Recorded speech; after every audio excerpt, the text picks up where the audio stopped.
Good evening, this is Channel 4. Coming up next, we're joining Tom War for a bit of gear shift.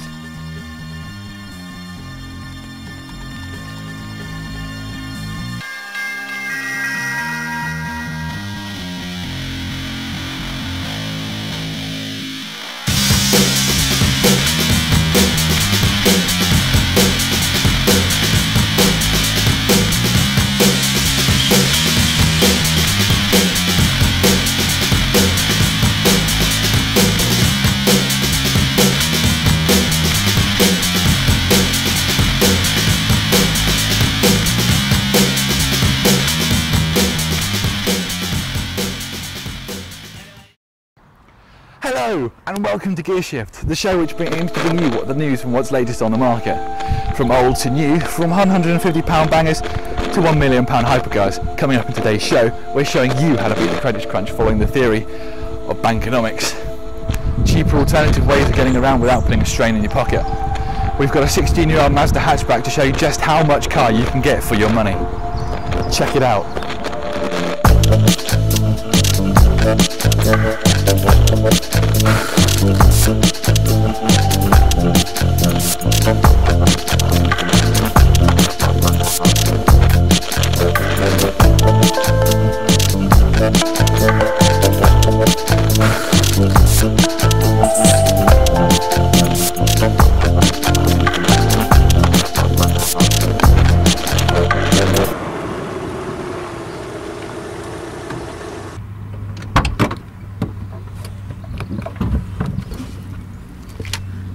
This is the Mazda 323, once the Japanese company's biggest sellers, or at least the sporty fastback version was with its pop-up headlights and sleek coupe-like body shape.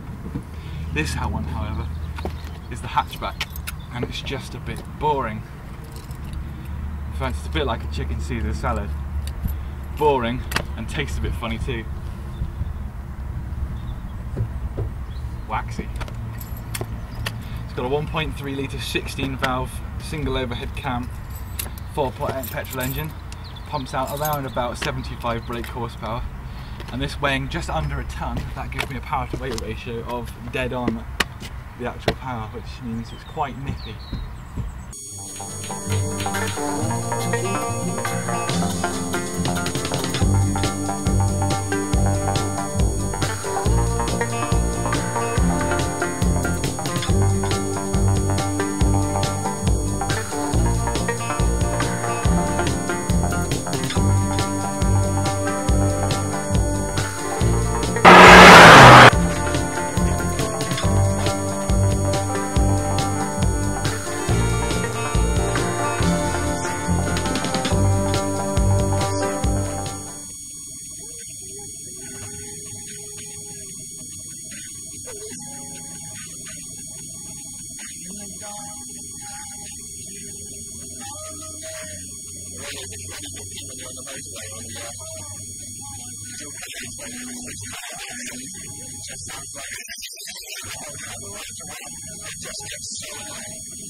Brand new, this thing would have cost around about £9,000 to £10,000, and well, I paid £980 for it about 4 years ago at about 37,000 miles, so it's barely run in. I mean, it's Japanese, it should go on forever.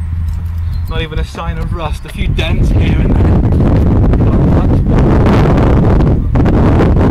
Downside is it's red, and it's an old car, so it'll fade, which it does quite regularly, which means I drive a pink car from time to time, which is frankly rather embarrassing, but oh well.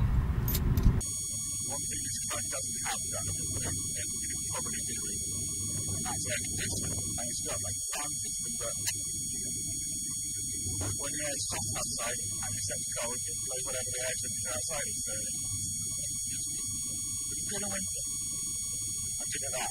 It's got central locking, but sadly I had to put a key in, which gets stuck every now and then, which is infuriating. The mirrors don't fold, so when you're in a tight parking bay, everyone bashes them. I've had 3 knocked now. Hasn't got electric windows, and the driver's one does tend to get stuck about here, which is really annoying. But the one cool thing is that although it doesn't have air conditioning, the little glass sunroof comes all the way out. But it could do with a little lip because it gets very blustery.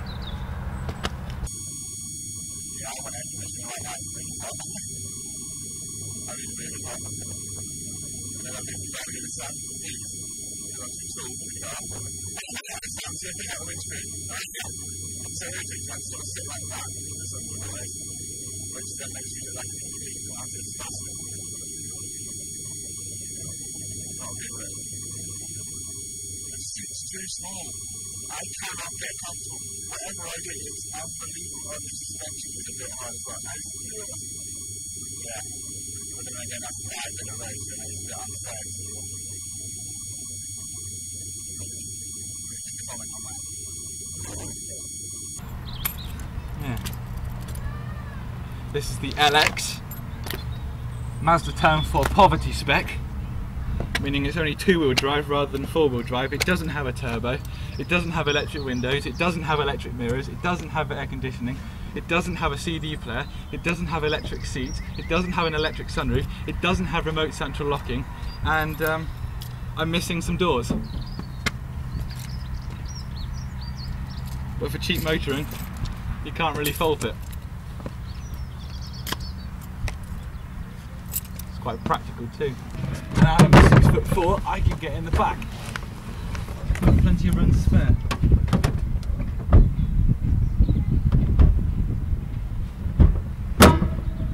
Sort of. There you go, job's a good one.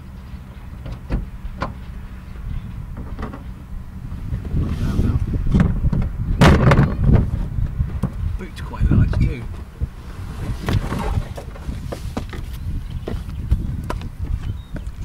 Don't get any girls in the back.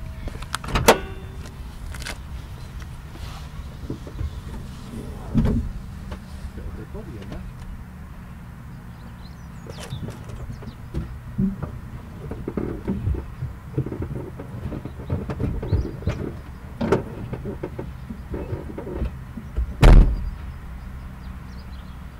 Yeah, it's very comfy in here.